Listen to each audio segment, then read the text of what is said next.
Assalamualaikum warahmatullahi wabarakatuh. Bismillahirrahmanirrahim. Yang terhormat kepada Bapak Dr. Andes Ahmad Habibi Syahid MAPD selaku dosen pengampu mata kuliah Sosiolinguistik. Dan tak lupa kepada teman-teman sekalian yang kami banggakan. Baiklah, langsung saja kami dari kelompok 7 atas nama Amala Yusuf dan Riko Ardiansah akan mempresentasikan tugas sosiolinguistik tentang alih kode dan campur kode. Baiklah, langsung saja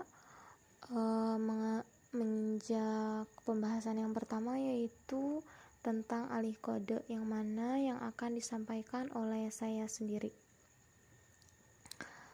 Yang pertama kita akan bahas tentang pengertian apa itu alih kode.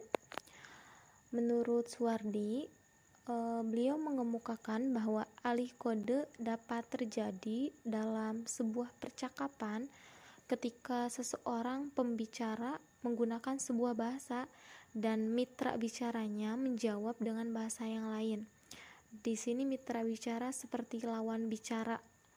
Dia menggunakan bahasa lain, tidak serupa dengan bahasa yang digunakan oleh si pembicara yang pertama. Suito membedakan bahwa alih bahasa ini terbagi menjadi dua, yaitu ada alih kode intern dan alih kode ekstern. Nah, berdasarkan pengertian tersebut dikatakan bahwa alih kode menyatakan suatu keadaan yang menggunakan satu bahasa atau lebih dengan memasukkan serpihan-serpihan atau unsur bahasa lain tanpa ada sesuatu yang menuntut pencampuran bahasa itu, dan dilakukannya dalam keadaan sedang santai. Baiklah, selanjutnya yaitu mengenai kajian alih kode. Di sini kajian alih kode bisa ditinjau melalui 3 perspektif. Yang pertama yaitu perspektif gramatikal, yang kedua perspektif psikolinguistik, dan yang ketiga yaitu perspektif sosiolinguistik. Perspektif gramatikal di sini dominan yaitu meneliti struktur alih kode. Tujuannya adalah untuk melihat adanya kendala dalam penggunaan satu bahasa tersebut. Yang kedua yaitu perspektif psikolinguistik, berkaitan dengan aspek pengetahuan alih kode, yang mana tujuannya untuk menggambarkan dan mempraktikkan si penutur. Dan poin yang ketiga yaitu perspektif sosiolinguistik, berkaitan dengan faktor sosial dan pragmatis, bertujuan untuk menentukan makna sosial dan fungsi alih kode dalam wacana. Adapun jenis alih kode yaitu terbagi menjadi dua, yaitu ada alih kode metaforis dan alih kode situasional. Alih kode metaforis yaitu alih kode yang terjadi jika adanya pergantian topik. Nah, di sini sebagai contoh ada Pak Ali dan Pak Adi. Mereka adalah teman satu kantor, yang mana mereka awalnya berbicara atau sedang mengobrol menggunakan ragam bahasa Indonesia resmi. Nah, setelah pembicaraan urusan kantor selesai, mereka kemudian mengganti topik pembicaraan mengenai salah satu teman yang mereka kenal. Hal ini terjadi seiring dengan pergantian bahasa yang mereka lakukan dengan menggunakan bahasa daerah. Kebetulan Pak Adi dan Pak Ali tinggal di daerah yang sama dan dapat berkomunikasi dengan menggunakan bahasa daerah tersebut. Contoh di sini menjelaskan bagaimana alih kode itu terjadi dalam satu situasi percakapan. Nah, alih kode jenis ini hanya terjadi jika si pembicara yang pada awalnya hanya membicarakan urusan pekerjaan menggunakan ragam bahasa resmi dan memang terkesan kaku, kemudian berubah menjadi suasana yang lebih santai ketika telah berganti topik.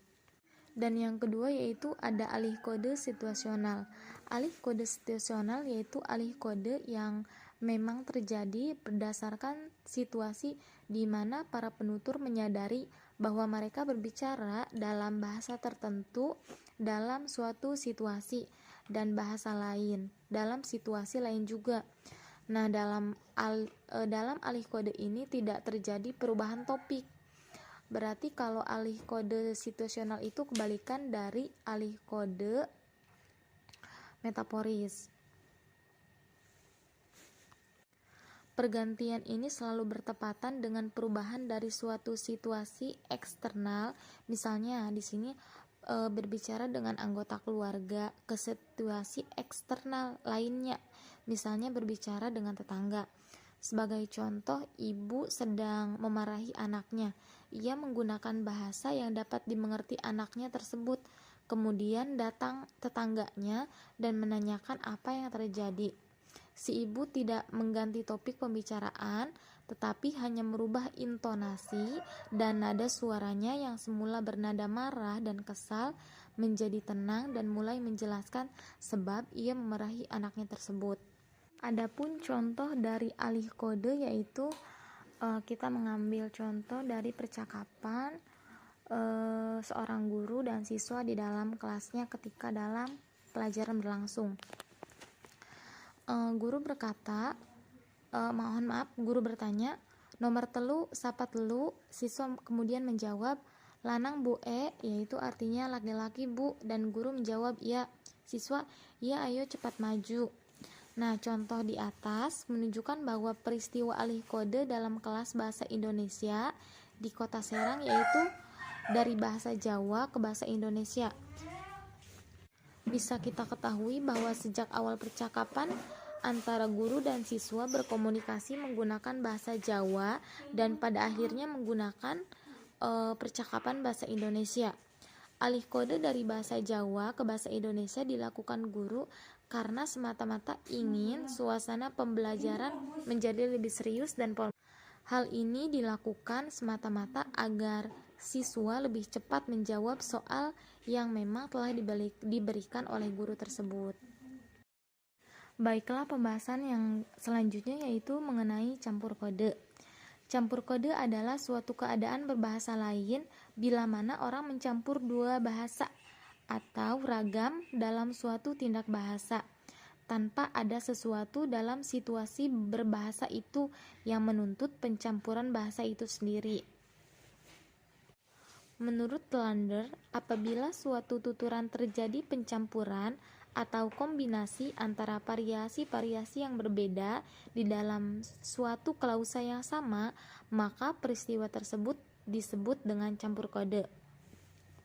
Sedangkan menurut Rohman, campur kode adalah pemakaian dua bahasa atau lebih dengan saling memasukkan unsur bahasa yang satu ke dalam bahasa yang lain, yang mana tujuannya untuk memperluas gaya bahasa tersebut.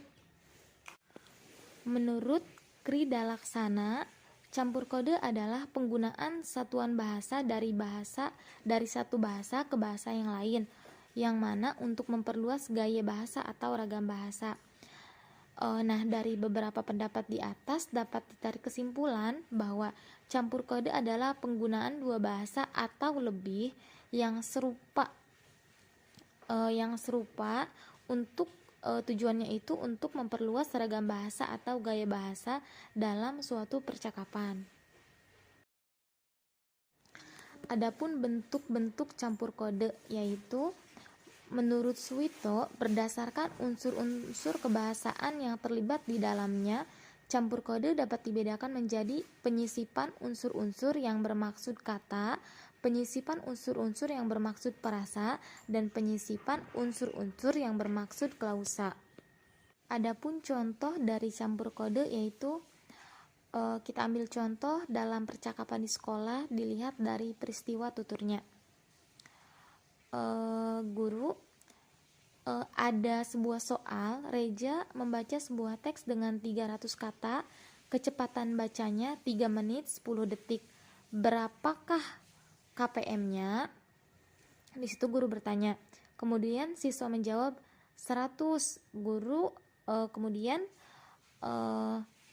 menjawab lagi. Mohon maaf, guru kemudian bertanya lagi. ininya pira, artinya itu ininya berapa? Siswa menjawab 1000. Nah, dalam contoh tersebut percakapan antara guru dan siswa mengalami peristiwa campur kode, yakni pada saat pelajaran berlangsung. Karena dalam tuturan guru menggunakan bahasa Jawa, namun memang terkadang guru mencampurkan dengan bahasa Indonesia. Contohnya itu di situ ininya pira. Kata pira dalam percakapan tersebut terdengar lebih akrab dan tidak terkesan jenuh dan membosankan, serta lebih terlihat santai. Selanjutnya adapun faktor penyebab terjadinya campur kode. Terjadinya campur kode yaitu disebabkan karena adanya hubungan timbal balik antara peranan, yaitu di sini peranan penutur, bentuk bahasa dan fungsi bahasa. Artinya, penutur yang mempunyai latar belakang sosial tertentu dan memang cenderung memilih bentuk campur kode tertentu untuk mendukung fungsi-fungsi tertentu.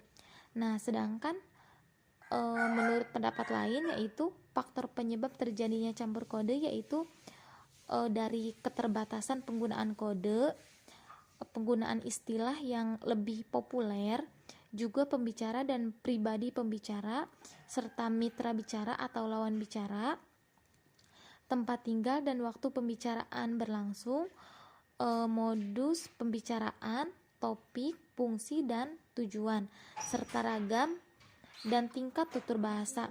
Hadirnya penutur ketiga, pokok pembicaraan untuk membangkitkan rasa humor dan untuk sekedar bergengsi. Mungkin cukup itu penjelasan dari kami.